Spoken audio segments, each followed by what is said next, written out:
This is for the kids that snort pixie sticks. And this is for the kids that starts fights for kicks. For the millions at home that feel all alone, that cut themselves till the knife hits a bone. I feel just like you. If you feel like me, then let me hear you scream out, psych ward family. A 3G system in 1G ride, bass hitting so hard, feel like worlds collide. Man, 10,000 Cadillacs said it, let me hear it. Bitch, we claiming Cleveland and we ain't prepared to share it. So pop in some wolf pack and put your dukes up, or do it like 3-6 and tear this club up.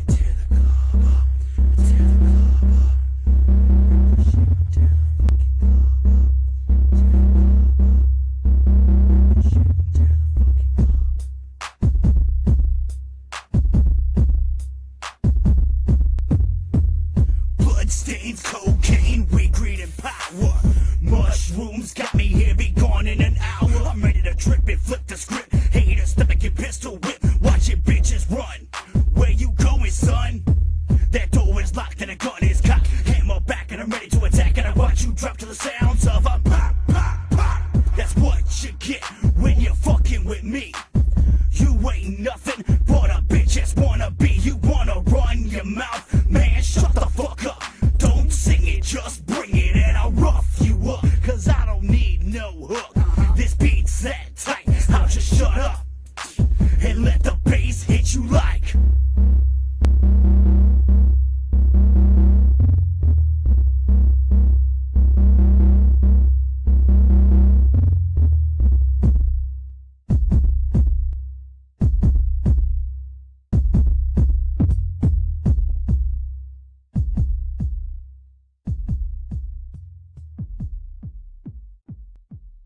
The following presentation of Money's Crazy Mind has been pre-recorded for your entertainment.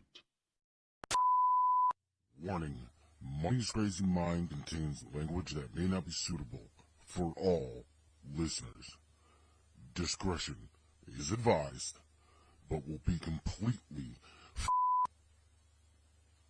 ignored.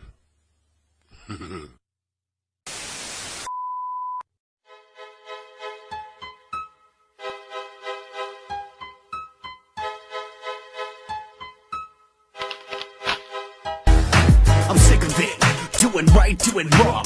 Parents pissed off every time I write a song. Smoke, crack, worship Satan, what the fuck is that? It's something funny, made for you to laugh at. You're destroying America with your rap. You're so full of shit I need to call hazmat. The only way I would ever apologize is if I had my face buried in your sister's thighs.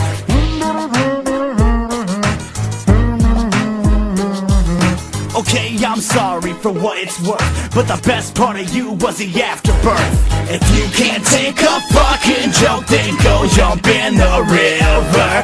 Na na na na na na na na, and I fucked your sister. You can't take a fucking joke, then go jump in the river. La la la la la la la la, and I fucked your sister.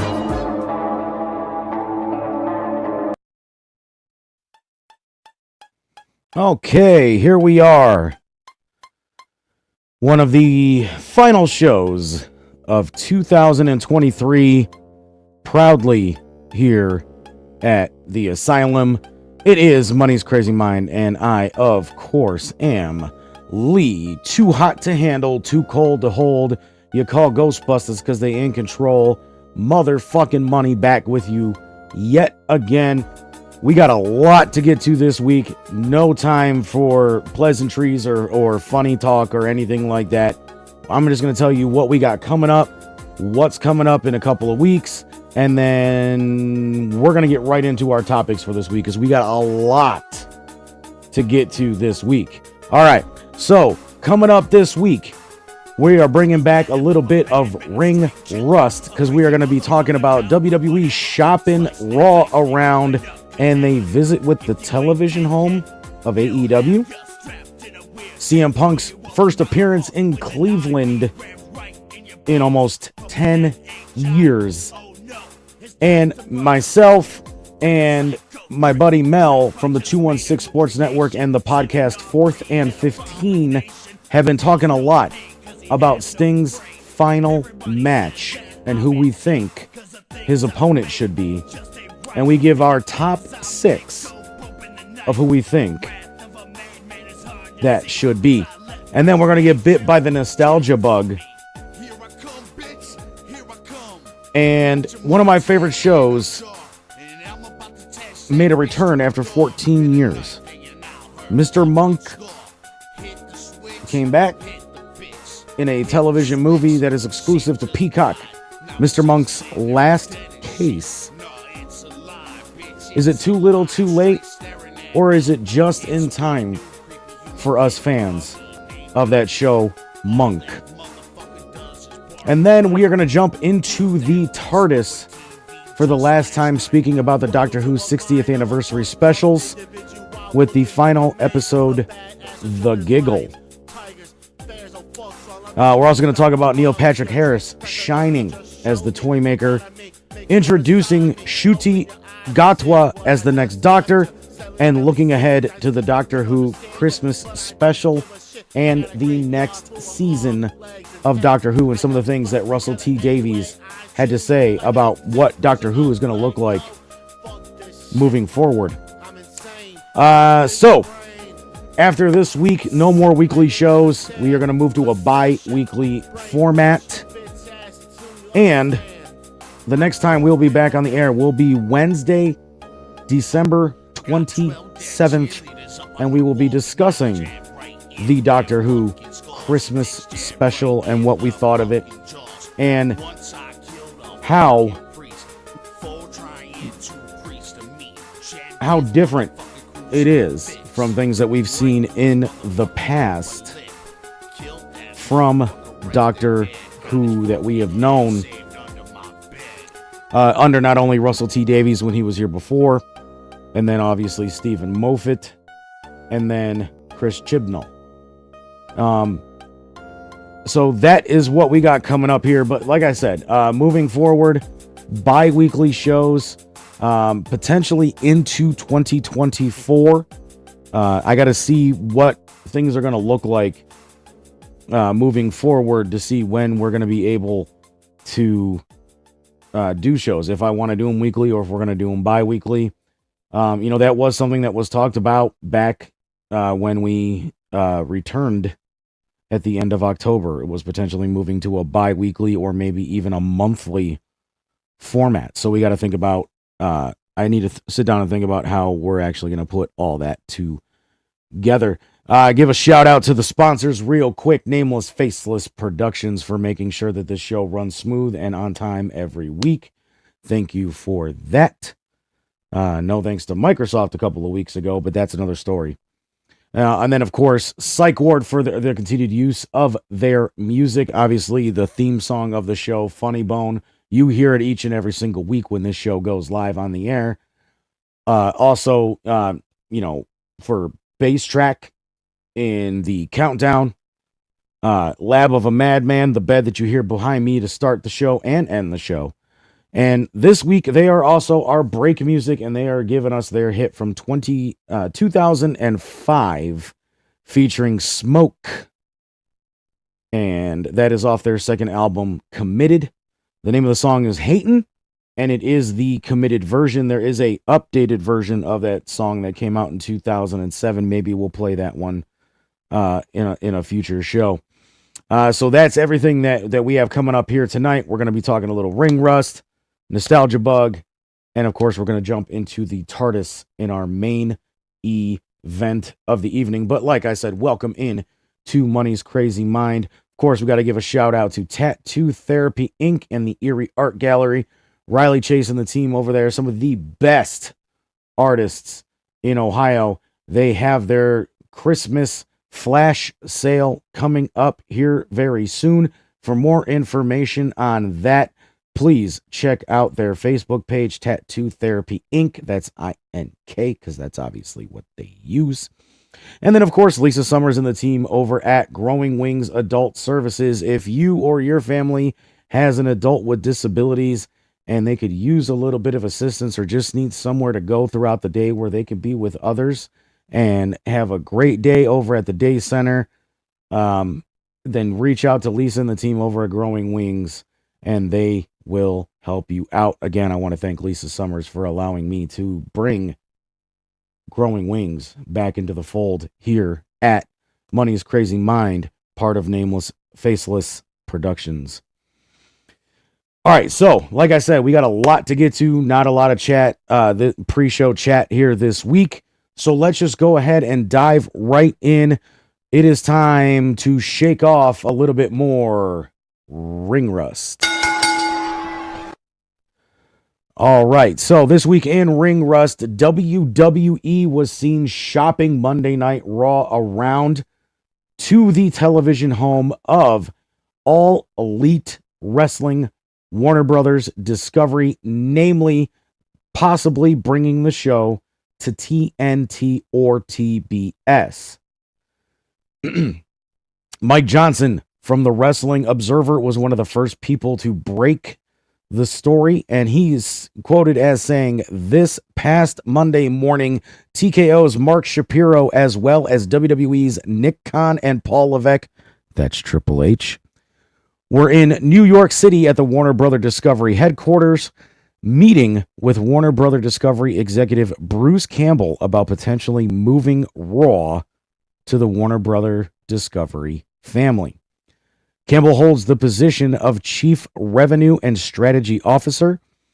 We are told that the WWE contingent met with Campbell for several hours Monday a.m., at least part of the meeting taking place in a conference room usually reserved for David Zaslav." And then to kind of further the sentiments here from Johnson, Ibu at Wrestling Purists said that there are whispers that Mark Shapiro, Paul Levesque, and Nick Khan have met with Warner Brothers Discovery at the behest of Warner Brothers themselves. This information leaking is what led to the increased speculation. The argument can be made that Warner Brothers Discovery is simply doing their due diligence, as they have a fiduciary responsibility to their shareholders to entertain big money offers. It's hard to predict with David Zaslav, though. Retaining the NBA appears to be their top priority, and we'll see how the rest of this shakes out. What I can tell everyone is that the media outlet that ends up getting this story and putting it out in the press release will likely be a prestigious one, like the LA Times, ESPN, Wall Street Journal, or something like that. Until then, it'll be silence from WWE and AEW as speculation continues to run rampant. What I find interesting about this is that Wrestle Talk and several other wrestling outlets just a couple of weeks ago were reporting that Warner Brothers Discovery was completely out of the talks. That when Nick Khan and Paul Levesque, since we're talking his executive, we'll use his executive name, reached out to them initially, that they wanted nothing to do with WWE. They wouldn't return the phone calls. They wouldn't respond to the emails. They wouldn't do anything, which led a lot of people to believe that they were still very happy with the product that they were getting from AEW. But now it would appear that maybe the waters are not so clear on the television home of AEW. Now that the contingent from Warner Brothers Discovery have met with WWE. WWE being under new ownership themselves, we've seen a lot of television shifting here recently. NWA was originally in a final sign here agreement with CW. That is now out the window, and now NXT is going to the CW. SmackDown is leaving Fox and is now going back to the USA Network in a multi-billion-dollar deal. And now WWE is shopping Monday Night Raw. Now, is this just because that USA doesn't want to dedicate 2 nights of television a week to wrestling? Or is it just that they only want to have one wrestling show on the product? That's always a possibility. Or USA is also still in the running to keep Monday Night Raw. As it's been noted for a couple of weeks now, the front runner to land Monday Night Raw is in fact FX. If that is still the case, we don't know. But there has also been talk about them potentially moving to Netflix or a streaming service. We don't know. There are so many people that are in the gunning to gain Monday Night Raw. We just simply do not know what that answer is at this moment.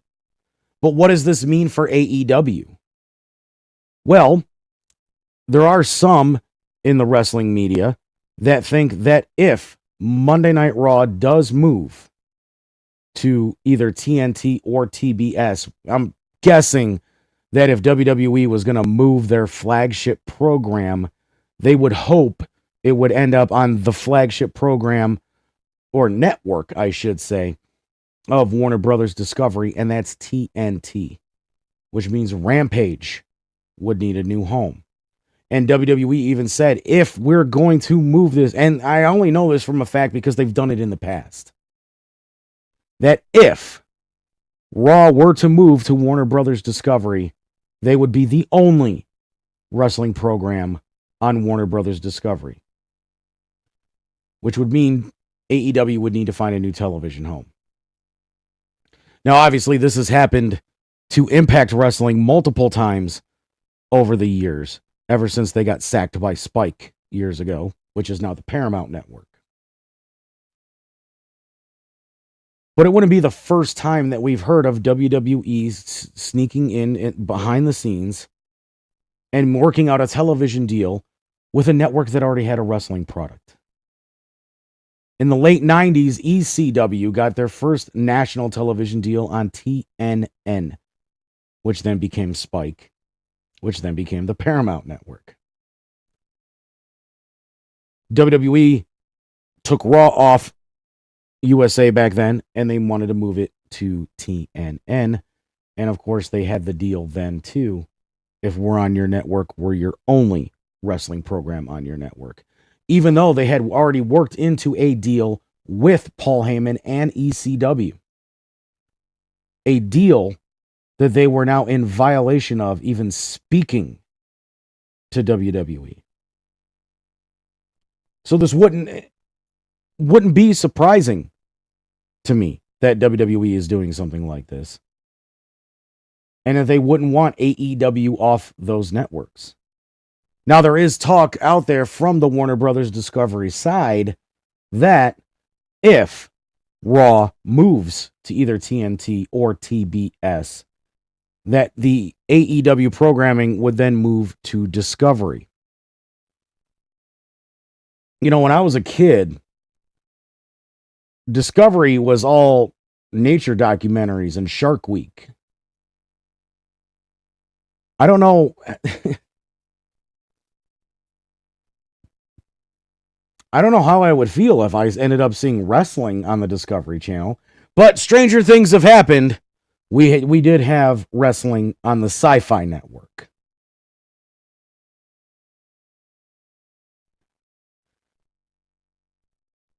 So it was a very interesting story, especially hearing just a week ago that they were out of the running. And now all of a sudden they're meeting with Triple H and Nick Khan and TKO Entertainment. What I also find very interesting is that TKO Entertainment's parent company, Endeavor, which also owns UFC, is also working out a deal with Impact Wrestling to do TNA Plus, which is going to be a streaming network similar to the WWE network. So a lot of like bed sharing here with multiple wrestling companies under one banner, and that's Endeavor. So is there a possibility that we might actually see a 3-brand contingency here where all 3 brands work together in some way? AEW, TNA, and WWE? It'll be interesting to see how this plays out. But what could this mean for AEW if they decide not to move them to Discovery. Well, then that would just mean that they're in the same boat that Impact has been in the past few years. They haven't officially changed their name back to TNA, so I'm going to respect them and call them Impact until January 5th, when they move back to the name TNA Wrestling. And, they finally found a home on Access TV. But I can tell you right now, Access TV doesn't get the exposure that a TNT or a TBS does, or that a Paramount network did. So WWE stepping into AEW's territory, it's strategic, and it's something that I wouldn't put past WWE, because they've done it before to ECW, but they've also done it before to WCW, when Vince started bringing WWF wrestling to TBS on Saturday night. Bet you guys didn't know that. You can go ahead and watch the rise and fall of WCW over on the WWE network and see what I'm talking about for myself. Now, this next piece is just an opinion piece that we're going to be talking about here on Ring Rust. But obviously, if you guys watched Raw this past Monday night, it was in my hometown of Cleveland, Ohio, and the voice of the voiceless returned for the first time since he walked out on the WWE 10 years ago. So CM Punk was back in Cleveland, and he actually had a lot of interesting things to say. That back when he was having a tryout with the WWE, he had walked out hand in hand with Mickie James, and then they basically sent him down to Kentucky to go to OVW. And then the next time he's in Cleveland, he gets kicked in the face so hard by Randy Orton, he had to drop the World Heavyweight Championship that night, and he didn't even realize it until he woke up several hours later. And then, of course, there's the infamous Raw 10 years ago where he was listed to be in the main event, and a 28-year-old Lee Money was in the audience that night anticipating and waiting to see the Savior back then come out and do what he needed to do. And then right before they started all the dark matches and the main events and all the TV shows that they had back then that were WWE network exclusives by that point, they made the announcement that CM Punk is not here and that he will not be appearing on WWE anymore. And I kind of just went, what the fuck? And Punk, obviously, he's under a lawsuit where he's not allowed to speak about a lot of those events anymore. And he's also not allowed to speak about his appearance on Colt Cabana's podcast either, because of that lawsuit. But for me, hearing that he actually did apologize for missing that appearance 10 years ago, it's a little just bit of a sugar-coated I'm sorry.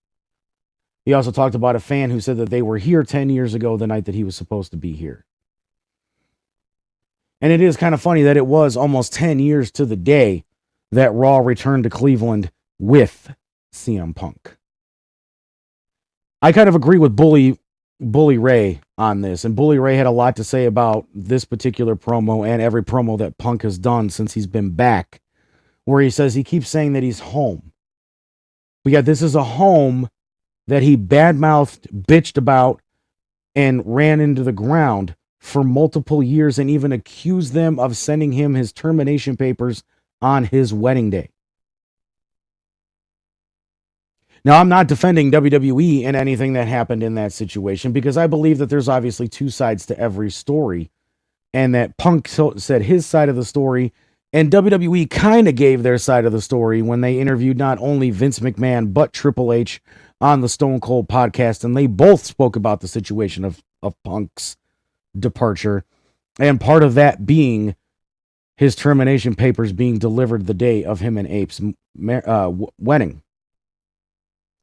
WWE claims they had no knowledge that was the case, but obviously you would think AJ Lee, April, needed the same day off. And she obviously, I would hope, she put down on the request off slip, wedding. My wedding. To the guy you treated like crap.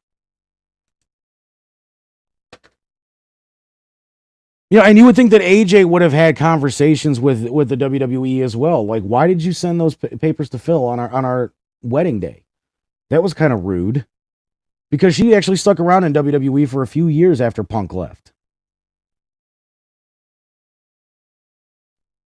But having Punk back in Cleveland and having him, you know, setting up such a large match, declaring himself for the Royal Rumble, and stating that he's probably going to end up at WrestleMania facing Seth Rollins for that particular championship is a bold statement, especially considering that Cody Rhodes said he was going to do the same thing, but he's coming after Roman Reigns. Now, if it were me, I'd actually flip that booking. And here's where I'm going to give CM Punk a little bit credit. I know I've been kind of shooting hard at Mr. Punk since he returned to the WWE, but here's where I'm going to give Punk a little bit of credit. Yes, Cody Rhodes needs to finish the story, and that story should have been finished 2 years ago. But I personally do think that the voice of the voiceless and Roman Reigns should be the match that happens at WrestleMania. Here's why. Exactly what Punk said. I used to have a wise man too. If you have the original OG Paul Heyman guy, the guy that invented the phrase Paul Heyman guy, taking on the tribal chief with his wise man, Paul Heyman, that would make for some great WrestleMania television. Think about this. Paul turns on Roman, and he sides with Punk again. And then, you know, they're talking about doing this weird heel turn with Punk, which obviously I think they should do, because this happy-go-lucky, I'm sorry, I fucked up Punk is actually starting to get a little bit of an annoyance to me, because I don't believe any of it. And I don't think there's a lot of people out there that do, including Bully Ray. Like he said, you dogged that place for how many years? But then also in his promo, he then decides to dog the incident that happened at AEW. Instead of WWE taking the high road and sitting there saying, hey, look, we know that obviously happened, and that obviously played a factor in your return here, and so on and so forth, but let's not speak about that. They didn't. They let him. And so there it is. But I still think Punk versus Roman would be the better match at WrestleMania, and then have Cody versus Seth. The story still gets finished. It just doesn't get finished against Roman Reigns. I just think that the Paul Heyman aspect of it is something that they need to play into. Have Heyman turn on Roman, go back to Punk, and then in the same breath, the next night on Raw, you have Paul present Punk with the title, and then Punk sit there and be like, dude, I don't need your voice anymore. I'm the voice of the voiceless. You were the voice of the voiceless, but I don't need you anymore. And then you're going to have Paul turn on Punk by having Punk take on Brock Lesnar. You now have 6 months of storylines building up all of that. And Paul closing a lot of the chapters in his career too. He's now closing the chapter with Punk. He closed the chapter with Roman. And then he can close the chapter with Brock. And then if he wants to ride off into the sunset and be the man who's done some of the best promos in the last 15 years, go for it, Paul. You deserve it. You definitely deserve it.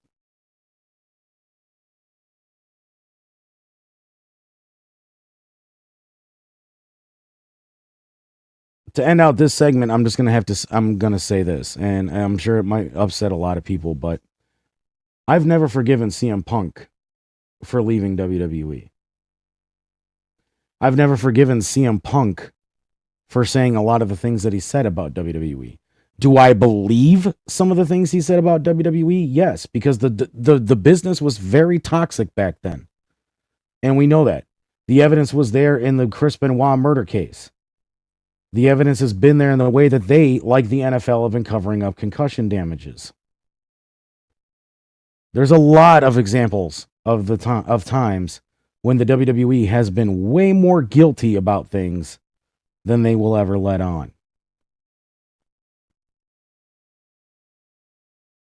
But I also don't think it's fair to sit there and just not even tell your fans, "Hey, I'm sorry, but I'm doing this because it's a benefit to my health and it's a benefit to what I need to do." And then to completely bitch out the business itself, not just the WWE, but to sit there and say the professional wrestling itself is toxic, and I never really wanted to do it to begin with. But yet you were one of the greatest things in the original Ring of Honor. And now to come back and claim that this has been home and that you have missed it and that you had to come back.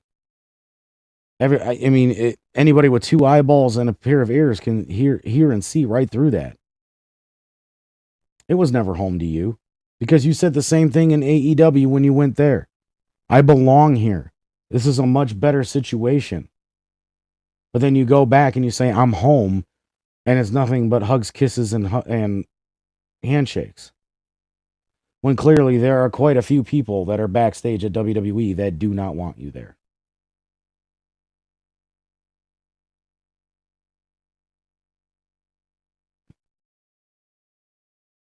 So I'm just hoping that this whole narrative thing, now that Punk has decided what brand he wants to be on, which is Monday Night Raw, that they can just scrap this whole nice guy routine with CM Punk, because all they're doing is pandering to the CM Punk fans, and then they're going to screw him all when he turns heel, because I definitely think that that's going to happen. But that's all I got to say about Punk in his return to Cleveland. Just stop. Stop trying to baby all the fans that have been fans for longer than 5 minutes.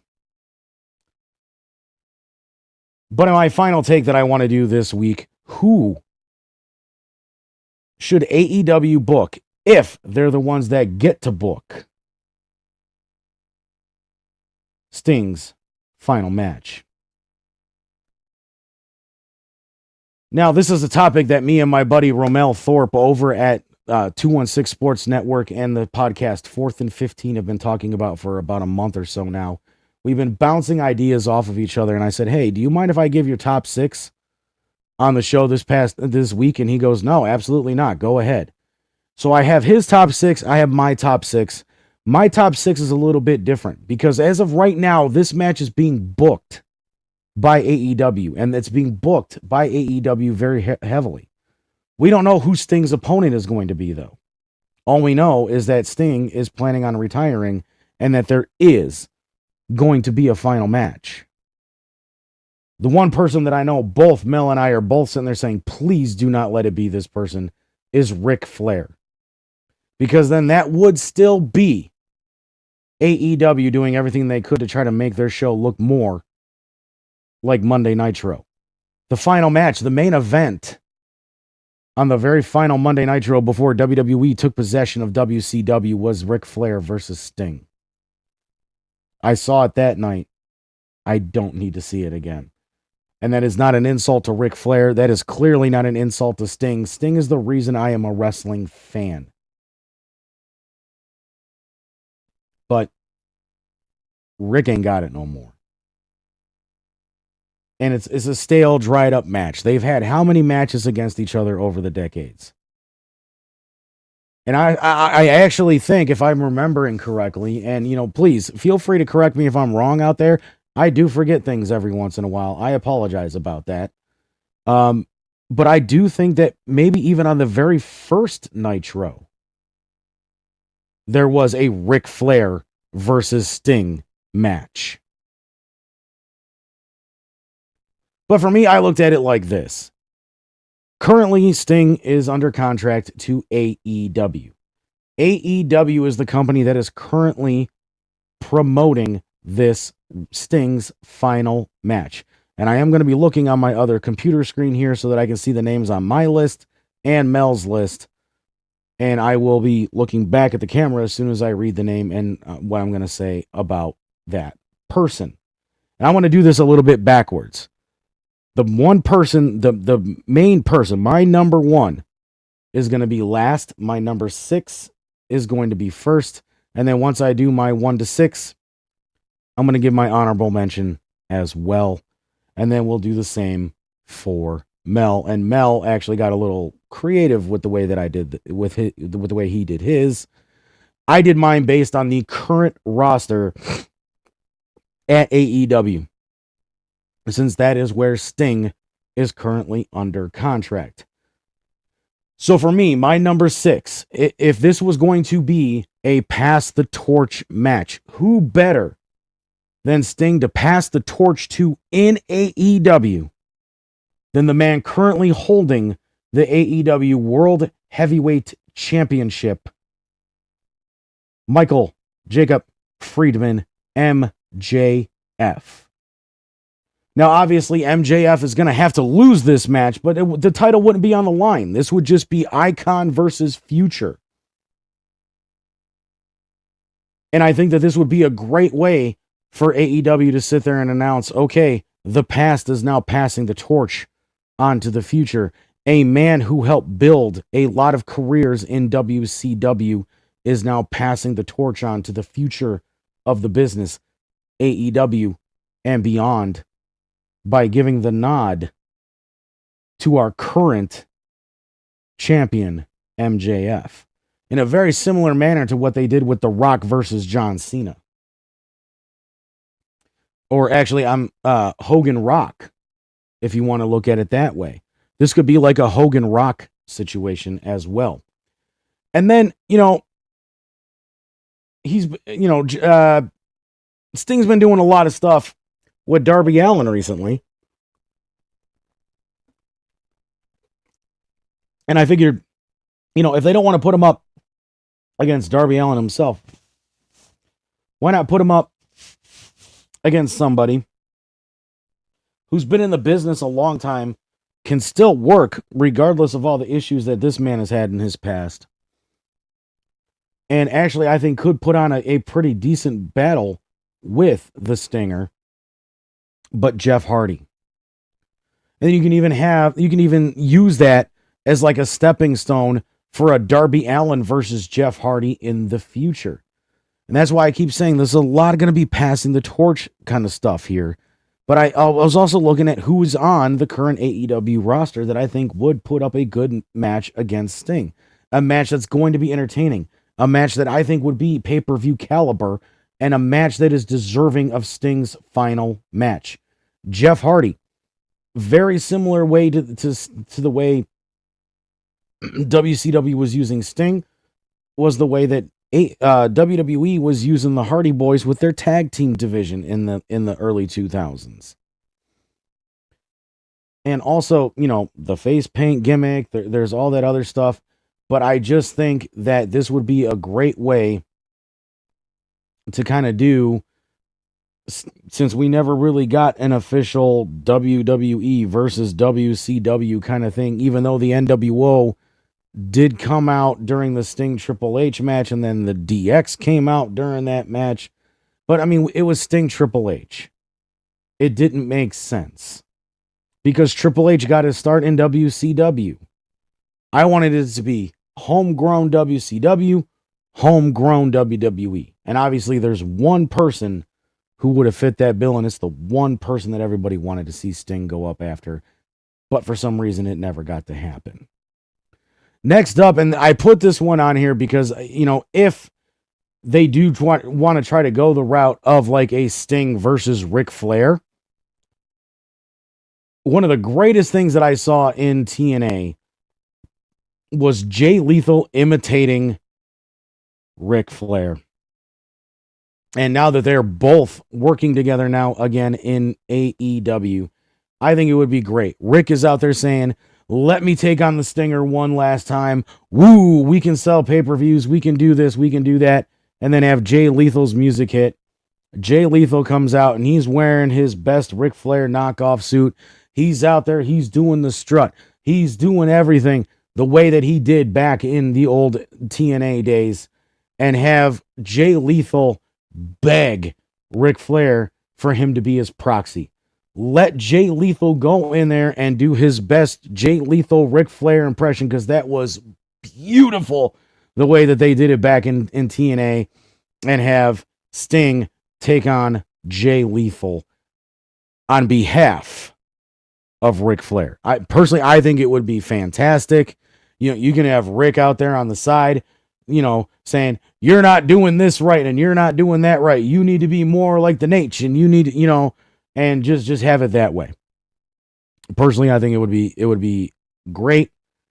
And I think it's something that fans might actually get a kick out of, because it would kind of be Sting versus Rick, but it wouldn't be Rick. It would be Jay Lethal. Next on the list, I talked about this guy a little bit earlier on when I mentioned Jeff Hardy as a potential opponent for Sting's final match, and that is Darby Allin himself. We can have Darby go to Sting and say, you've been instrumental in helping me build my career since you've been here in AEW. Let me return the favor and let me be your final match. And then again, it's another little bit of a passing the torch opportunity for Sting to pass the torch to Darby Allin. And not that Darby really needs that much help in AEW. Darby's been one of the mainstays of AEW and one of the more entertaining characters in AEW. So, I mean, Darby doesn't really need the push. But I just think because these two have been paired up since Sting got to AEW, it would kind of just be like a fitting end to that particular story. And now here we get into the top 2 on my list. The first one is just because these two would have a really good match. And given the kind of character that this person is right now in AEW, it would kind of fit. And that's Bryan Danielson. The American Dragon. Daniel Bryan, for those from the WWE days. And Daniel Bryan was there when Sting was in WWE, and he was dealing with the Authority just about as bad as Sting was dealing with the Authority.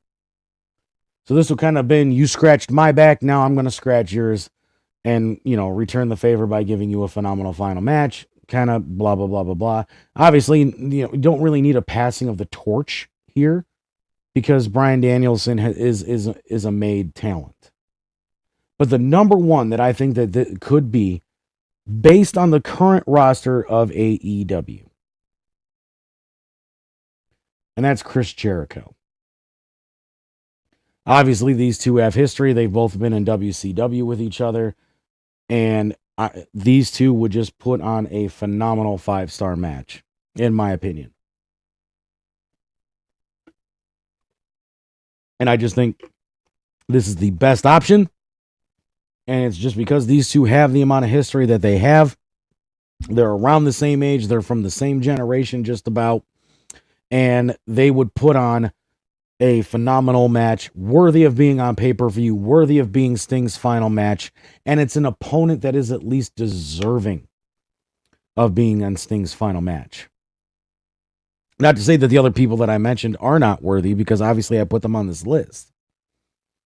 But I do think that Chris Jericho, being as how he is currently on AEW's roster, would be my number one pick for Sting's final match.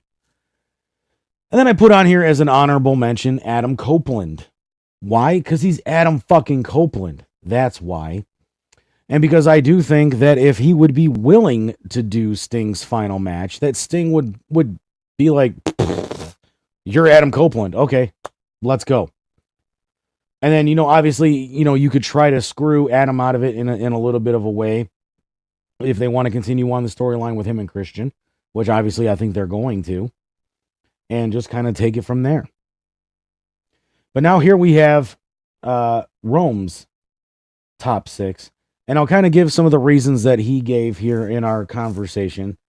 I did offer him to come on, but he was busy, so didn't get, but there might be a possibility in the future that we'll deep dive this a little bit more once it gets down closer to that time, and we'll do that with the 216 Sports Network. So stay tuned for that. But he obviously has, and we'll go, I don't know in what order he has these people. But I'll just put it from where he has them on his list, and we'll make that 6-1. We'll do it the exact same way I did mine. So the number 6 that he has on here is Kurt Angle, and that would actually be a really good match as well. Kurt Angle is obviously deserving of it. He's got a long enough career. And it's somebody that's a free agent that's not really doing anything with WWE or Impact Wrestling or, any other wrestling company for that matter. So it's somebody that AEW would be able to get their hands on, and I'm sure he'd love to do it. Next up, it's a homegrown talent from AEW, and that's Brian Pillman Jr. And obviously, we all know the history of Brian Pillman, and obviously his son carrying that lineage on. And I think that would definitely be a great passing the torch opportunity to a young up-and-coming superstar like Brian Pillman Jr. Next up, he put on here the Great Muta. If Muta would come out of retirement and lay down the WWE Hall of Fame ring, why not, right? Great Muta and Sting, obviously they got into the business around the same time. Japan versus WCW, that was a thing back in the early 90s. It would be a great match for sure. Here's one that I kind of sat there and went, I know why he's on the list, and I get why he's on the list and everything like that, but and that's Hulk Hogan. Obviously, these two have a long history back in WCW and even before that in the AWA. And even a little bit in WWE.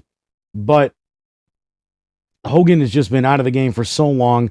He's been complaining that his back is shot and everything like that. We might get 1 or 2 leg drops out of Hogan, and then he's going to fucking die in the middle of the ring. Not something I really want to see. And then he actually has in the number 2 spot Chris Jericho as well. Obviously, we're thinking alike on that match. But then his number 1, and this is the one that I was alluding to before, and that's The Undertaker. Do I think The Undertaker would ever do anything outside of WWE? No.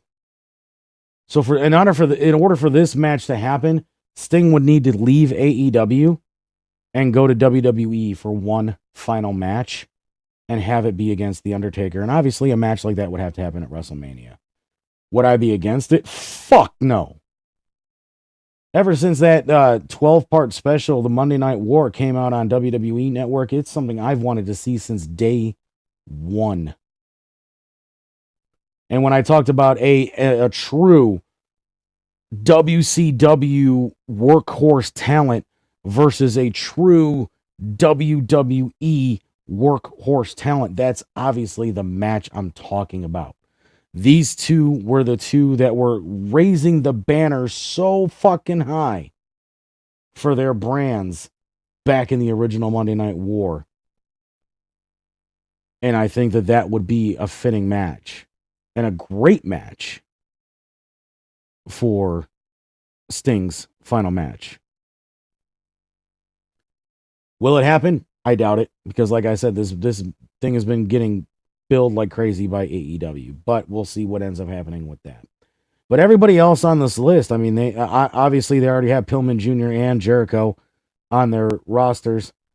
But I mean, Muta they have a chance of getting because of their relationship with New Japan. Angle, he's a free agent and he's not doing anything with anybody. Hogan, they could probably make that happen. But Hogan's another one that might see like, hey, if we're going to do that, we're going to do it in WWF, brother. And then his honorable mention, obviously he was just kind of joking around with this, but, it'd be kind of funny. And that was Chuck Norris. But those are our picks, man. Those are our picks as to who we think should be Sting's final opponents. And let us know what you guys think. You can send them over either to the 216 Sports Network, or you can send them over here at the Money's Crazy Mind Facebook page. Give us your takes on who you think should be Sting's final opponent in his retirement match.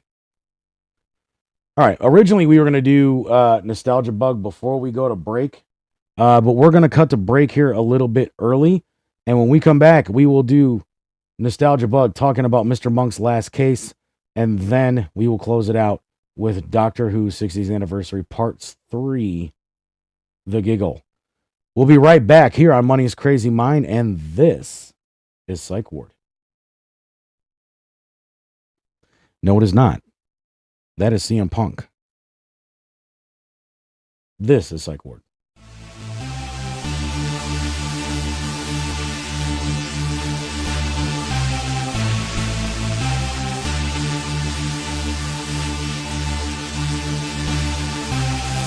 Cleveland kills and we stand united. You just riled up, we start to fighting. Had some beef squashed in the past. Now we're back to kick some ass. Never seen a party we couldn't rock. Gotta have a C-Town ride, not jock. Throwing blows and splitting wigs. Sick of people talking that bullshit. Y'all bitches don't wanna step to me. I'll kill you and your family. I bet you wish you never heard of me. Mr. Sick up in this bitch. Steady spitting wicked shit. Rocking shows and killing hoes. Bitch step up, we'll throw them bows. Throw them bows, throw them bows. The fuck you hating for? The fuck you hating what?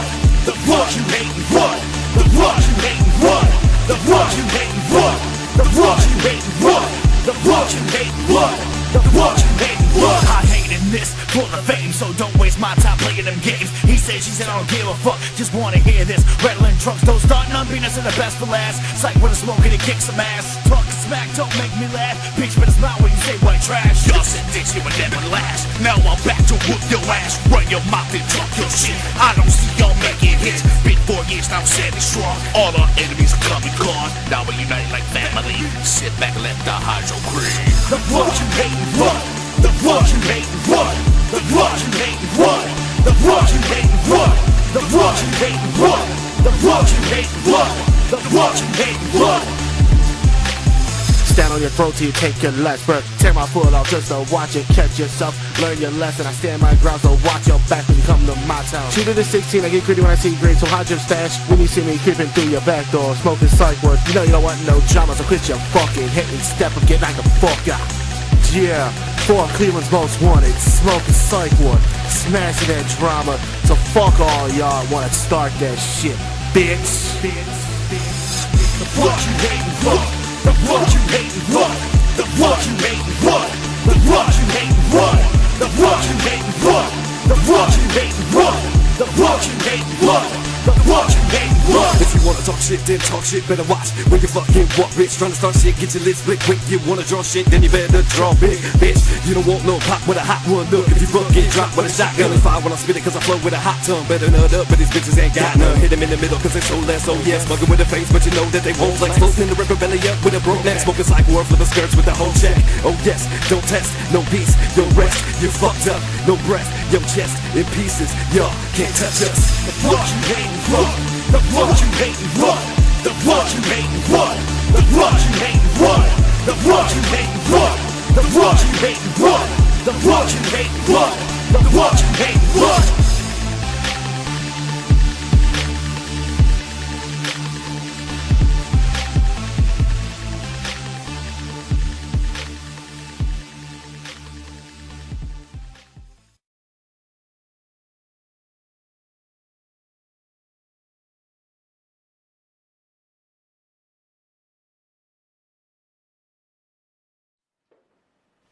Oh wow, that sounds really great.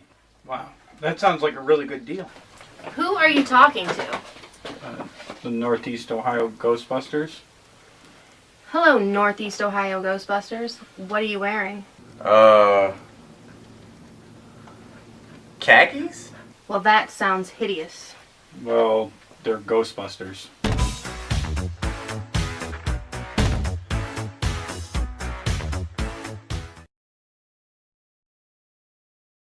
You can always find the audio edition of Money's Crazy Mind over on Spotify, Google Podcasts, Pocket Cast, Castbox, Amazon Music, Radio Public, and of course, we have just added Apple Podcasts and iHeart Radio.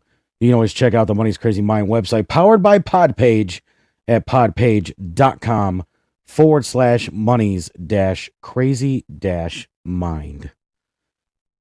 Let's journey back into the asylum. All right, here we go. Part 2 of the show here. Thank you again to Psych Ward for letting us play Hatin', the 2005 version from their second album, Committed. You can always catch all of Psych Ward's great music over on their YouTube channel, Psych Ward, all one word, 216. And we are back with the episode I affectionately refer to as Mr. Monk Giggles while cleaning up ring rust. Welcome back into the show, everybody. And like I said before the break, we are going to get bit by the nostalgia bug here, and Mr. Monk himself is the reason why. So let's go ahead and get right into it right now. Let's get bit by the nostalgia bug.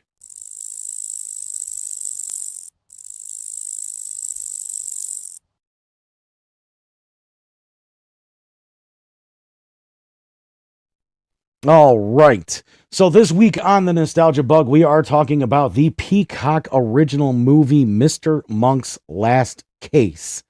It's a different world, and he fits in perfectly now.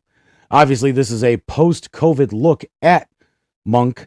Now, for those of you that may not be familiar with the television show Monk, Monk was a detective, a former San Francisco police officer who suffers from obsessive compulsive disorder. And after the murder of his wife, I should say, he was removed on a psychiatric discharge from the San Francisco Police Department, but continued to work with them for the next 11 years, I think is what they said was the time frame between season 1 and the final season, season 8. As a consultant for the police department, working with his former captain, Captain Leland Stottlemyre, played by the great Ted Levine, and Lieutenant Randy Disher. For a while, Biddy Schramm was his assistant, Sharona. She was replaced by Trailer. I can't remember her last name.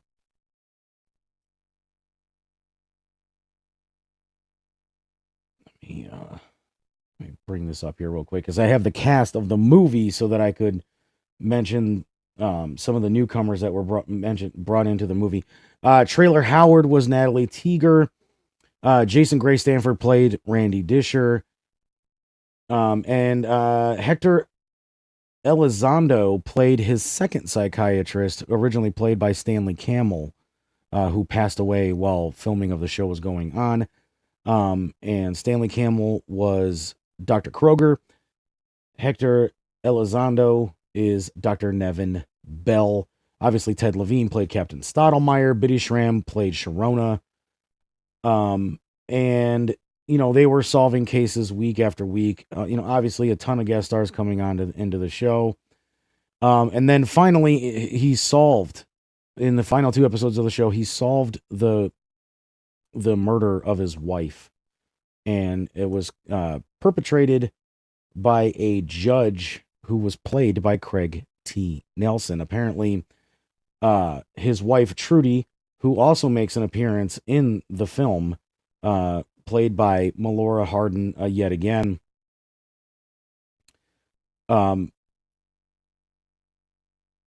an affair with this judge who was back then a law professor in college, and got pregnant.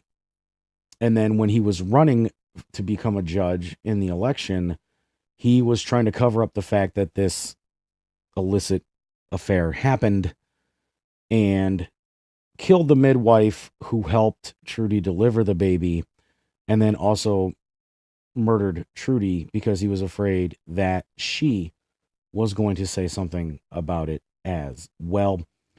And after Monk solved the case, he discovered that Trudy's daughter that she had back in that time was still alive. And he became friends with her. Her name is Molly, and she's played by Caitlin McGee. So now we catch up with Monk 14 years later. Obviously, a lot of things have changed. Not only about Monk, but about the world.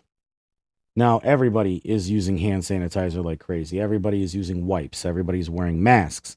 Things that Monk did that people used to find strange, but are now pretty commonplace in the world post-COVID-19.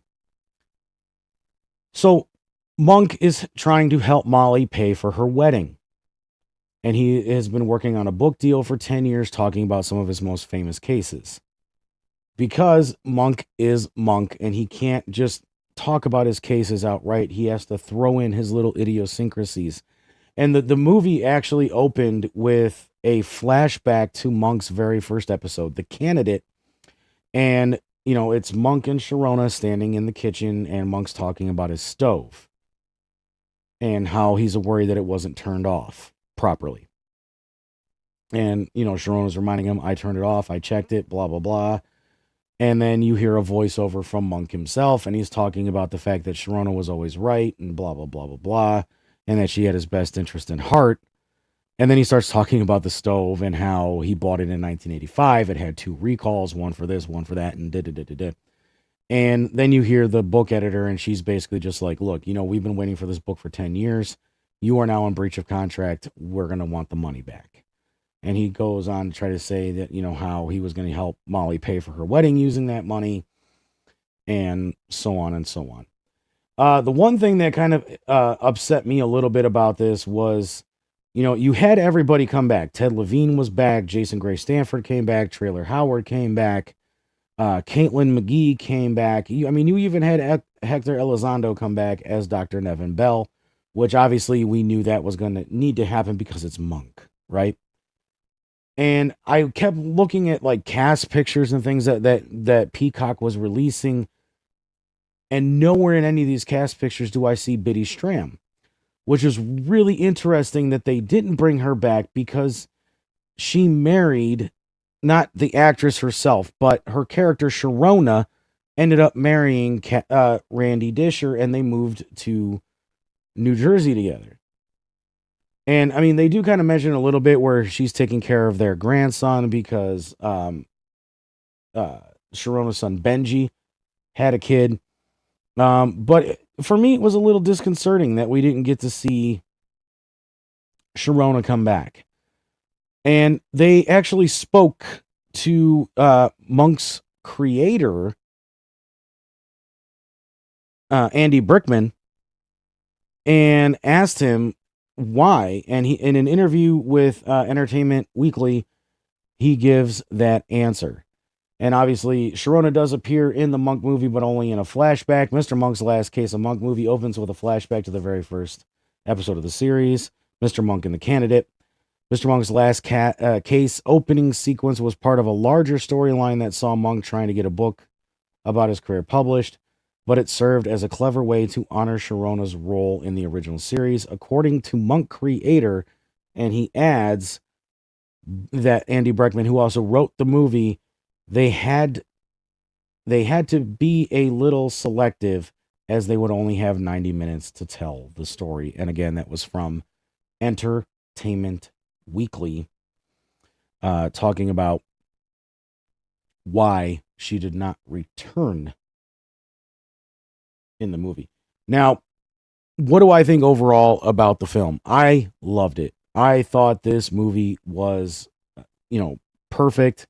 Tony Shalhoub as Adrian Monk, he stepped right back into his role as Monk, and it's like we never missed a beat with him on any of this. The story was phenomenal. The one thing for me that was a little shocking was that they got pretty fucking dark with one of the things that happened in the movie. And it's definitely something that, I myself have suffered with in the past. And, I can completely understand why they would include it in this. And it's also something that Monk as a character has kind of suffered with in the original series, in episodes. There's been talk of Monk potentially wanting to do something like this, but it was kind of shocking to see, seeing as how, and for a while, when you're watching the film, you get a sense that, holy shit, they might actually end it like this. And you start to get very emotional, and you're just kind of like, okay, are they actually going to do this? And there's this underlying storyline of Monk trying to end his life. And you can kind of tell that he feels abandoned by Stottlemyre. He feels abandoned by Disher. He feels abandoned by Sharona. He feels abandoned by Natalie. He feels abandoned by all these people that have constantly been in his life. And there's actually this really emotional scene between him and Dr. Bell where, they're discussing a few things, and Monk just keeps staring off into the distance. And Dr. Bell's asking him, he's like, is Trudy here with you? Trudy, Monk's wife, is Trudy here with you right now, Adrian? And he's just staring at this couch. And obviously we have this, and we've seen that many times in the Monk show as well. This white dressed vision of Trudy, and she's having conversations with Adrian. This has happened a couple of times throughout the history of the show, so it's no surprise that they would want to do that here as well, being as how it's one of Monk's sort of phobias. But I really dug this movie quite a bit. I appreciated the dark nature of it. And the cool thing for me was being a fan of the show. This is one thing that I've always wanted to see.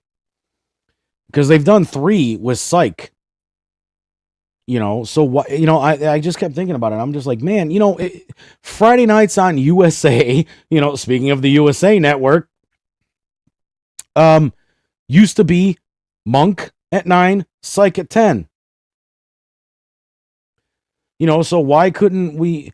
And that was kind of the other thing too. Like they always used to do like commercials where you would see Monk and Sean, James Roday's character from Psych, interacting with each other. And, like Monk keeps saying, like, 10's a nice round number, why don't you guys move to 9 and then I take 10 and blah, blah, blah. So there's been like this interaction between the two of them in the past. And you can actually go way back into the audio archive of this show long, long time ago. And I break down what I thought would have been the perfect Monk and Psych crossover film. And I think that might actually still be a possibility. I would still love to see that. But now that we have had this movie where Monk is kind of ending his career, but they left it open for a sequel. They left it very wide open for a sequel. And I mean, we do know that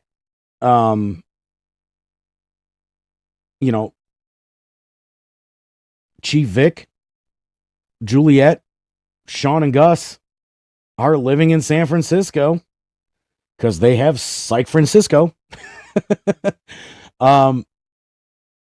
And, you even hear at the end of the first Psych movie that, San Francisco has its own quirky detective and that they may not need the services of Sean and Gus. So there's always been this kind of tease that there could be this team up between Sean and Gus and Monk. And I would love to see that happen. Seeing is just how OCD Monk gets and how well Tony Shalhoub plays off that OCD character and how goofy Sean and Gus are and how loose and things like that and constantly having to have snacks. And, they show up to the crime scene with all kinds of weird snacks and things like that. I just think it would be great because, like, instead of Monk concentrating on the case, he's cleaning up after Sean and Gus. I personally, I just think it would be a fun thing. And hopefully we do get to see a second Monk movie. Now, this is currently ranked as a 98% on Rotten Tomatoes. And that's huge for me. Because I wasn't sure how people were going to go about this, being that it's 14 years later. But Monk fans are loving it. It is definitely a love letter to what this show was. It's the first time that we've seen these characters in a full aspect in 14 years. Now, there was the little Monk in quarantine thing that they did during the COVID-19 pandemic, where they kind of got together and were replaying their characters. And again, that was just Natalie, Stottlemyre, Disher, and Monk too. And so either there's some kind of heat between Andy Breckman and Biddy Schramm, or she's just done playing the character of Sharona. But, I mean, with them saying that they only had 90 minutes and they couldn't fit her in, I mean, she has come back because there was a contractual dispute, which is why she left the show originally in the 4th season to begin with. But she had come back a few times after that. Like, she came back and did the episode where her uncle died. And she came back for the final episodes, too, when Disher was moving to New Jersey. So Biddy Schramm has come back to Monk in the past, so I would love to see her come back in the next movie and kind of just have more of that dynamic between her and Natalie and Monk. And, I know that they said that Natalie's character is married now. She married, I can't remember the name. She was seeing the Navy guy that she was talking to that was friends with her husband. When Mr. Monk in the submarine. And I know he was a pretty big name actor back at the time. It's losing my mind. I'm lost my mind right now. Again, people forget sometimes, and I'm guilty of it just as bad as everybody else is. But some of the new characters that were brought into the Monk movie, Rick Eden, played by James Purefoy, is kind of like a Jeff Bezos, Elon Musk kind of character. He owns a shopping website, but uses the money to make toys for himself. And the toy in this movie was actually a rocket that he's going to use to orbit the Earth. And then we bring in Austin Scott playing Griffin Briggs, which is Molly's fiance. And he ends up being the victim here. And this is the final case that Monk has to solve. There was also a brilliant cameo by the ultra hilarious and just great actor Richard Kind. I loved him as Paul Lassiter on Spin City as the city press secretary, and just the crazy things that he did on that show. In this cameo appearance, he plays a funeral director, but twice, because he plays identical twins. And just the way that, they're finishing each other's sentences, and the technology that they use to put Richard Kind in the scene twice, flawless. I'm literally looking like, does this dude actually have a fucking twin? But I mean, according to IMDb, it's Richard Kind as funeral director, brother 1 and brother 2. And I'm like, what? That was seamless and flawless, perfectly well done. And I just, the dark tone with the Monk suicide angle, bringing Trudy into the entire story and having it be about Molly, somebody that obviously Monk cares very much about. And, you got Natalie and you've got Stottlemyre. Well, not so much Stottlemyre, but you've got Disher trying to convince Monk to look into this case for Molly. And Monk keeps sitting there saying, I got plans. I don't have time to get involved in this right now. And then you have, obviously Trudy sitting here saying, this is for Molly. You can take your time with this. You don't need to solve this very quickly. Have it take 10 years. Because even Trudy is trying to convince Monk not to do what he wants to do. And at the end of the movie, after everything's wrapped up, there was such a emotional moment. And the way that they decided to close this movie out was just a gut punch in a way. And a good gut punch, not a bad gut punch. I know the look on my face is a little deceiving, but because I was just thinking about it, I'm just like, that was an emotional, just, here you go. Here's how we're ending the movie. And I'm getting goosebumps just thinking about it again. And oh my God, it was just a phenomenal way to end this movie. if you've ever been a fan of the show Monk, check out the movie. There's even a brand new Randy Newman song in this thing, okay? And that's saying something. And like I said, they left it wide open for a sequel. So Peacock, if you're listening, yes, I would love to see Monk the movie too, but I would also love to see Monk meets Psych. Okay? Thanks. So there it is, man. Mr. Monk's Last Case, definitely a nostalgia trip, man. And it's worth a watch if you've ever been a fan of the TV show. And obviously, you can also get all 8 seasons of Monk available to stream right now on Peacock. Now, obviously, to watch the movie, you're going to have to be a Peacock Premium subscriber, but Monk is available to watch for free to all Peacock subscribers. Same with the show that used to follow it on USA, Psych. And also, all 3 Psych movies are available. 2 and 3 are Peacock exclusives. The first one aired on USA. But yeah, man. So if you're a fan of Monk, check out Mr. Monk's Last Case. Great story. Great movie. If this is goodbye to Mr. Monk, a great way to say goodbye to Mr. Monk. We are going to move it in now to our final segment of the evening. This is the main event, and it is going to be for the last time here. Well, actually, it's not the last time here this year we're going to talk about this, but it is the last time that we're talking about it for the 60th anniversary of Doctor Who. And you know what we got to do when we decide to talk about Doctor Who? And we got to go into the TARDIS.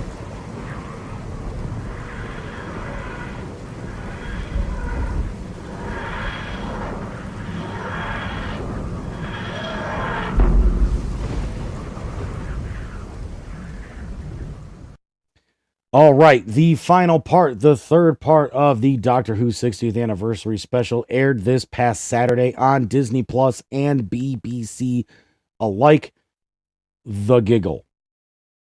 Now, obviously, this is the one that I've kind of been waiting for. We finally get introduced to Neil Patrick Harris as the toy maker, and we figure out just what the hell his game is and why he's decided to come back after the Doctor after 57 years. The show opens up exactly where we left our heroes off at in the last episode, and that is trying to figure out why the fuck London is exploding and everybody's going crazy and everybody hates each other. And then the toy maker, and we don't even know it's the toy maker yet, but the toy maker comes up to the Doctor and starts dancing with him in the middle of the street with this like little just, slow dance kind of thing. And he's wearing like a full-blown just suit.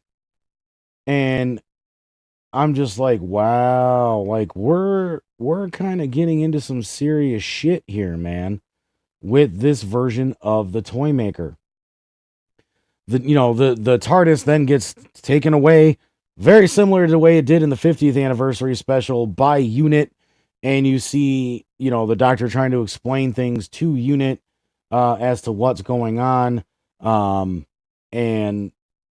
he realizes he has to go back to 1927, I believe it was, where they were trying to invent the television for the first time, and they used a doll as the very first image that went on a television. And the person who is helping the man who invented the television buys the doll from the toy maker.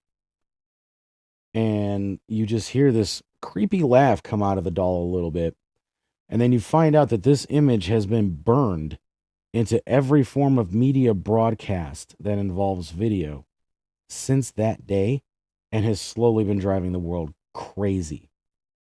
So, that was the toy maker's way of trying to figure out, or trying to get the Doctor's attention after all these years. He didn't think it would take so long for this signal to go through, but that was his main ploy, was to try to just make the entire world go crazy. He's starting to succeed by this point.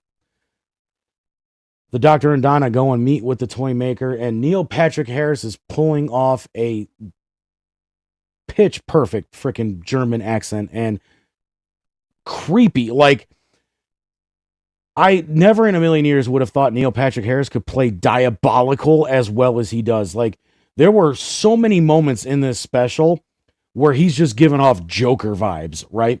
And I've got a picture of Neil Patrick Harris in that suit, and we'll get to that in a minute because, obviously I want to praise how well he played this character. So then they realize what's happening. They realize who he is, what he's about. The Doctor challenges him to one more game. The Doctor wins. And then, they're like, well, if you're going to do this, it's got to be best 2 out of 3. They go back into modern times. The Doctor then challenges him to a second game, wins again, and then realizes that for the final game, he can't beat him alone. And then they have to bring in another Doctor. And before the Doctor even has a chance to try to do so, the toy maker shoots him with a laser and starts forcing a regeneration. And the reason why the toy maker did this is because he says, if I'm going to fight the future of this, I want the future of the Doctor. Again, just brilliant, brilliant, brilliant. And so we start to see the Doctor regenerating. And then the regeneration kind of stops. And he's looking at Donna, and he's looking at Mel, another returning character from Doctor Who's past. And he starts saying, pull. And as they start to pull, we see Ncuti Gatwa start coming out of the side of David Tennant. So now instead of having one Doctor, we have 2. And for the first time in the 60-year history of Doctor Who, we don't get a regeneration, but a bi-generation. And a bi-generation is pretty much you get not 1 but 2 Doctors splitting out of 1 regeneration. And both Doctors then challenge the toy maker to one final game. Best of 3, right? So the game is ball or catch, basically. And this is something that the toy maker was explaining to the Doctor, that the very first game ever played was the ball. And it'll be the last game ever played by humanity with the last skull of the victor's enemies. And it's very simple. All you have to do is catch the ball. So the Doctor throws the ball to the toy maker. The toy maker catches it. The toy maker then throws it to Ncuti, the new Doctor. He then throws it to David Tennant, and they're sitting there catching. The first person to drop the ball is the loser. And they do this like amazing like double team move on the toy maker, and David Tennant chucks the ball at him. He goes to try to catch it. It goes flying off the unit tower, which looks shockingly like Stark Tower or Avengers Tower. And I'm just sitting there, I'm like, but I guess that was, Disney's one piece of input. And the toy maker has been defeated.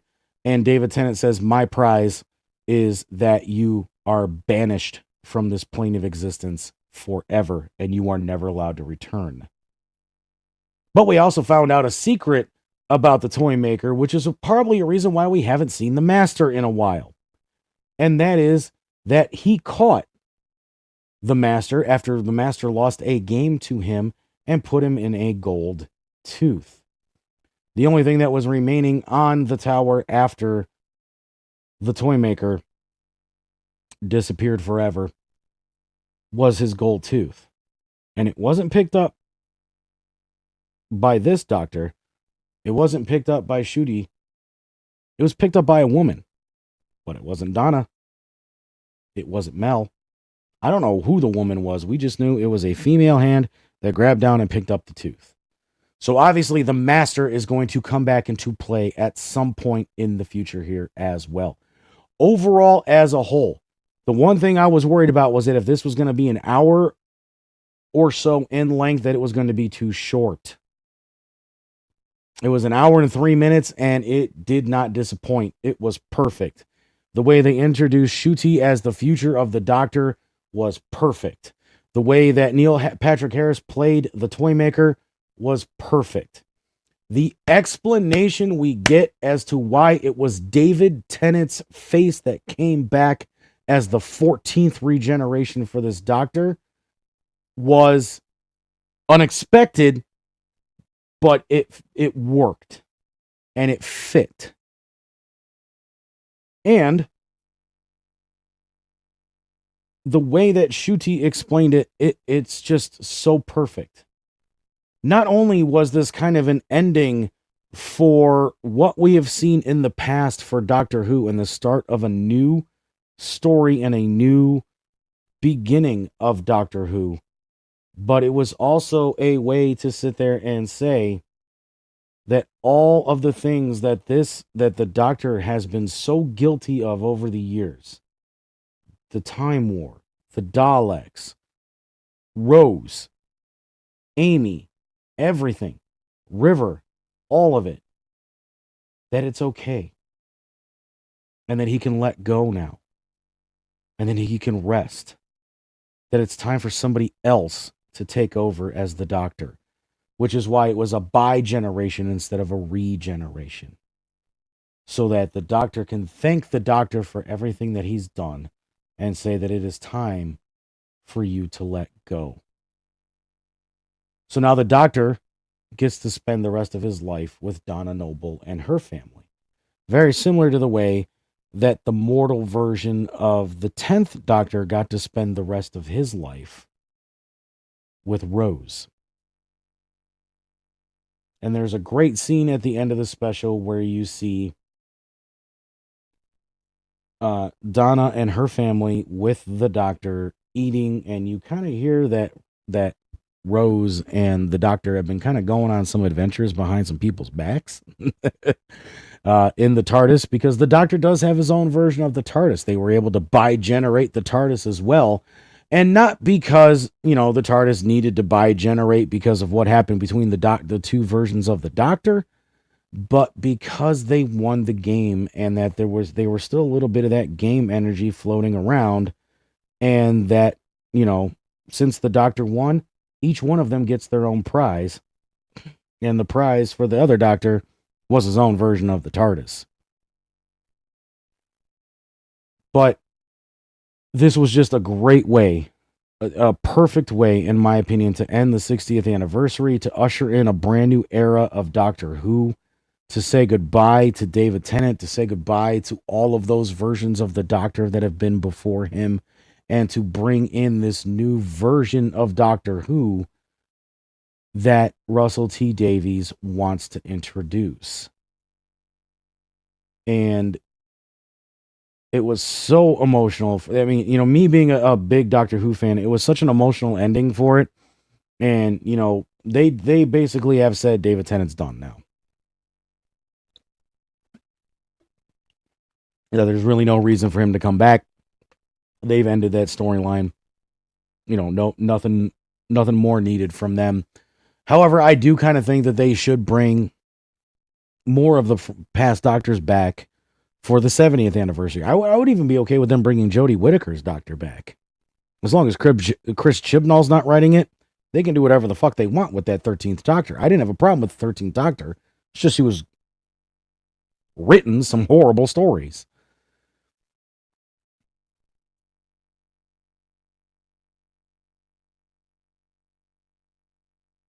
But let's talk about how great Neil Patrick Harris was as the Toymaker here. So there in that top picture there is Neil Patrick Harris in that modern time scene where he's right before he goes and tries to dance with the Doctor in the street. I saw that image and I had to pause the episode, and I sat there and I looked at my wife and I'm like, that is giving me massive Jack Nicholson Joker vibes. I mean, look at that. Look at that. That is, like, without the white face paint, that is almost a dead ringer for the fucking Joker, man. That is creepy as fuck. And the way that he was playing this character was phenomenal. I never pictured Neil Patrick Harris in a villainous role, or as villainous as he got with playing the Toymaker. It was brilliant. But not only that, but they played a lot to Neil Patrick Harris's strengths, given his ties to theater. and things like that. And then underneath is what we have is what he looked like throughout most of the episode and things like that. You know, I believe that's in his toy store, actually, Mr. Emporium. But the German accent, everything that he did, he was funny when he needed to be. He was diabolical when he needed to be. And he was just a dead-on ringer for the toy maker that we knew from the past. And that's another thing that they did. They actually put the MPH toy maker and the original toy maker from season 3 of Doctor Who, you know, kind of did like a flash thing, showing him, then showing the original. They are dead ringers for each other. Like, Neil Patrick Harris could pull off an older version of that character. And I mean, he's had 57 years to advance and evolve and everything like that. So just brilliant with the way that they did this. And for me, the best thing about the whole special was the dance scene that Neil Patrick Harris does in unit headquarters. Like, they're sitting there and the doctor's sitting there and he's trying to explain what's going on and what they need to look for and everything like that. And then all of a sudden you just start hearing Spice Girls, Spice Up Your Life playing in the background. And the leader of unit is kind of just like, will you shut that shit off? Like, what is going on? And all of a sudden it just gets way louder and out jumps the toy maker and he's like lip syncing to the song and he's doing like this little rumba dance and things like that.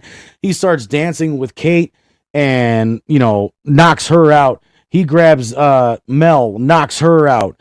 And then all the unit soldiers start rushing in and they got their guns drawn on him. All he does is, and then all of a sudden all the bullets turn into rose petals and there's just rose petals flying everywhere like they're fucking confetti. And like Cage just continues to give the order to fire. And the doctor sitting here saying like, are you people blind? This shit ain't working. Just stop. And then you see Neil Patrick Harris just sitting there, you know, again, still lip syncing, still singing, but he's doing fucking snow angels in the rose petals. And, you know, as the song ends, you know, he goes, I see you good, you know, or however they end that song, see ya. And he just disappears under the floor and you hear, and I'm like, oh my God. Brilliant. Just brilliant. Like, it was just so good. Neil Patrick Harris shocked me as this. And when I heard that he was being cast, I'm just like, you know what? I could see him. I could see him as a master. But as the toy maker, knowing how diabolical and how evil this character could be, I did not know if Neil Patrick Harris could pull it off. And he's shocked the hell out of me.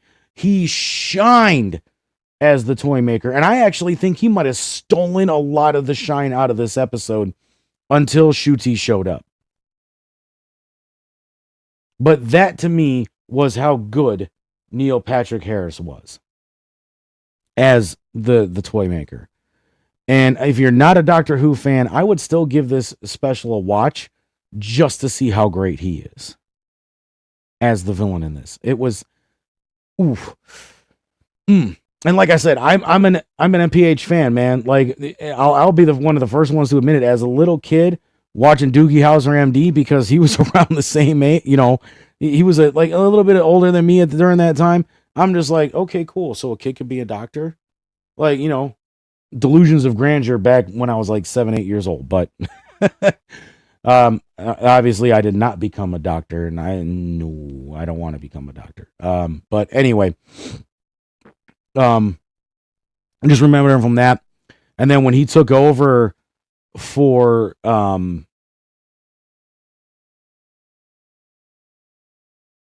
shit, I can't remember his name now, and it was just in my head like 20 seconds ago. But when he took over playing Mark in Rent on Broadway, you know, I was kind of skeptical about it, but then I heard him sing some of the songs that Mark is famous for from that. And I'm just like, got it. You know, and just knowing that he has a fascination with musical theater, and, you know, he's won Tonys and things like that for things that he's done on Broadway. So, hey, more power to you, MPH. You know, obviously How I Met Your Mother and a lot of the other things that he has done. God, man, like every time I look at that picture of him in that tuxedo, man,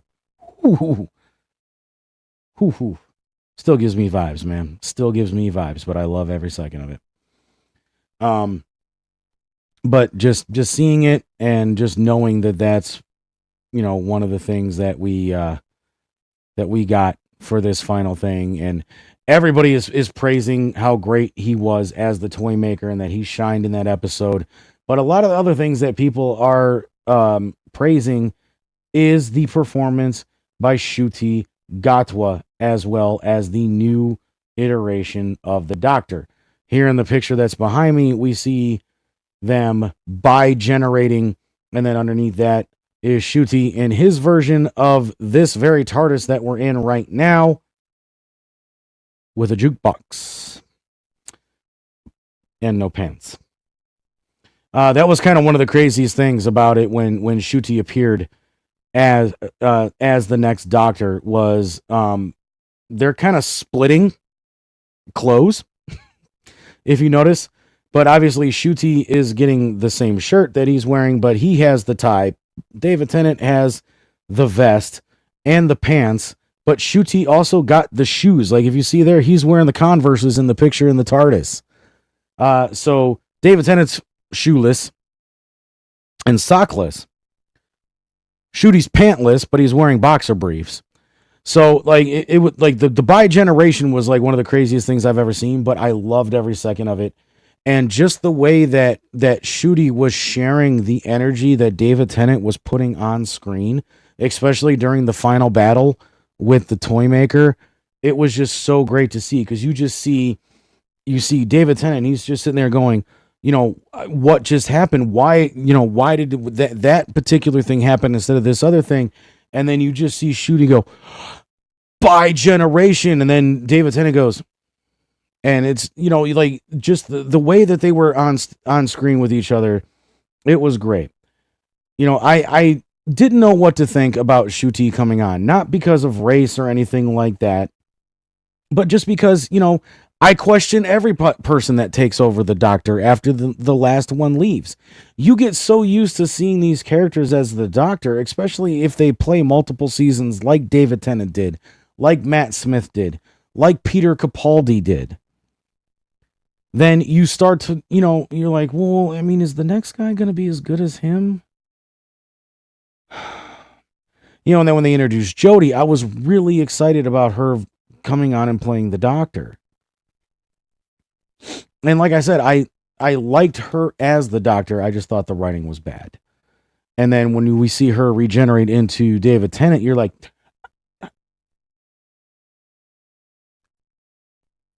and then we got word that Ncuti was coming on, and I wanted to see him in action as the Doctor before I was going to make any kind of an opinion. And I like what they're doing with this.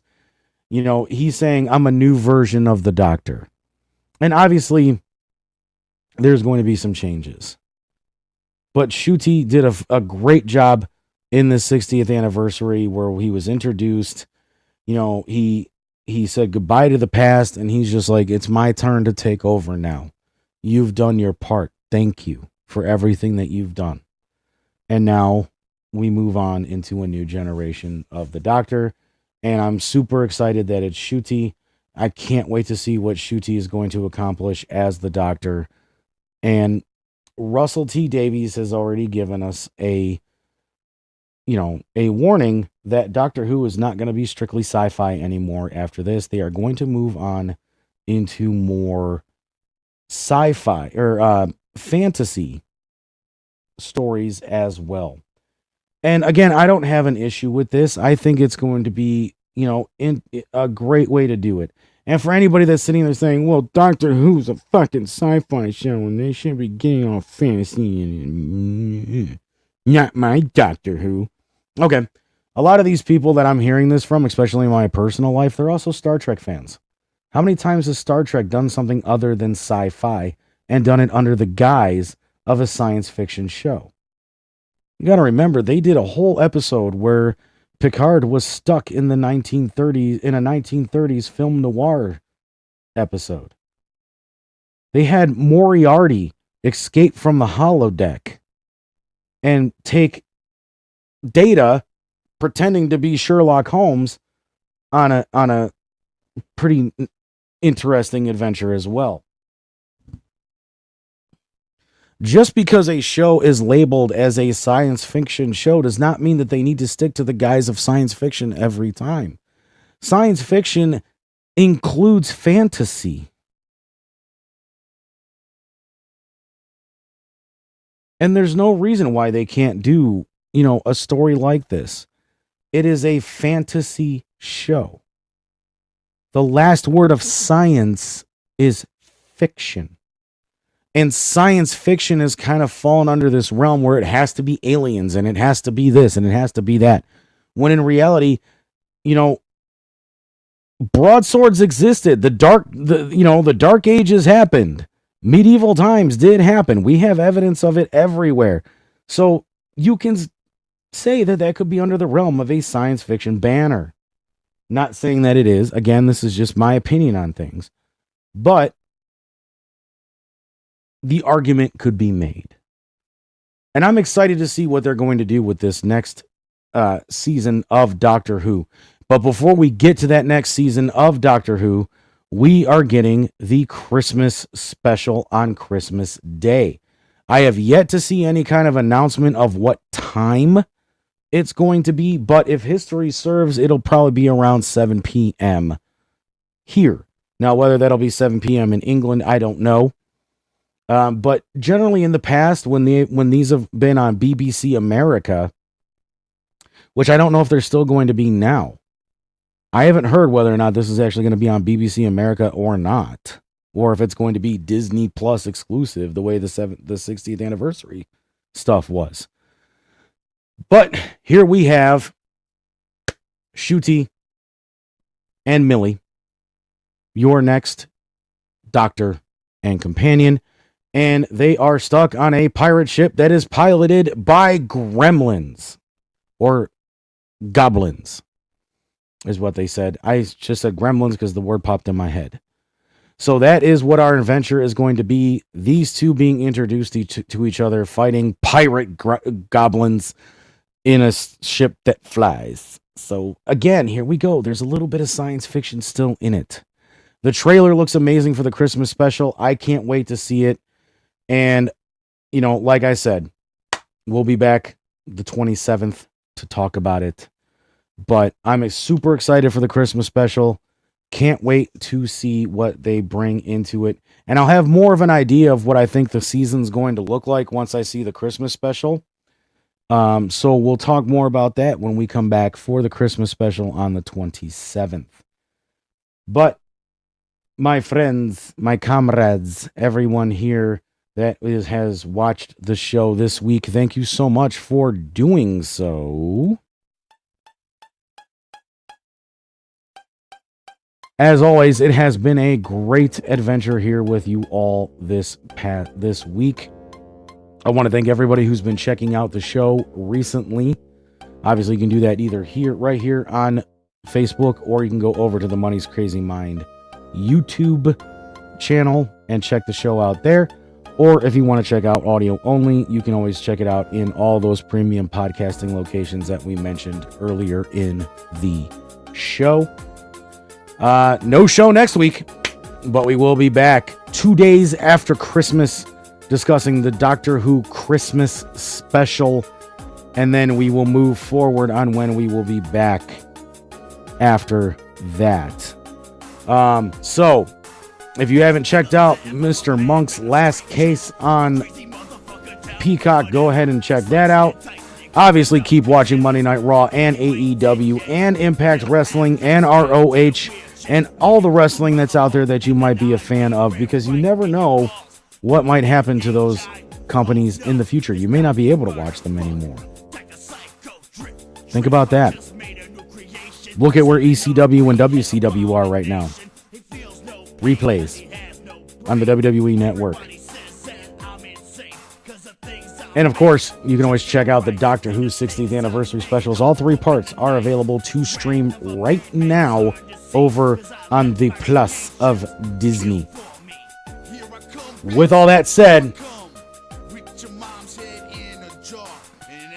I'm trying to stay hydrated, man. Had food poisoning this past week, and I'm still recovering from it. But anyway, with that said, Everybody have a great rest of the week. We are heading into the weekend. And until next time I am with you, have a week.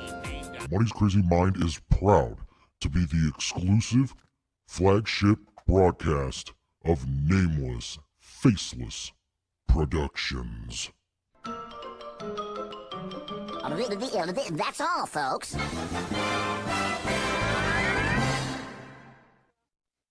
Yes.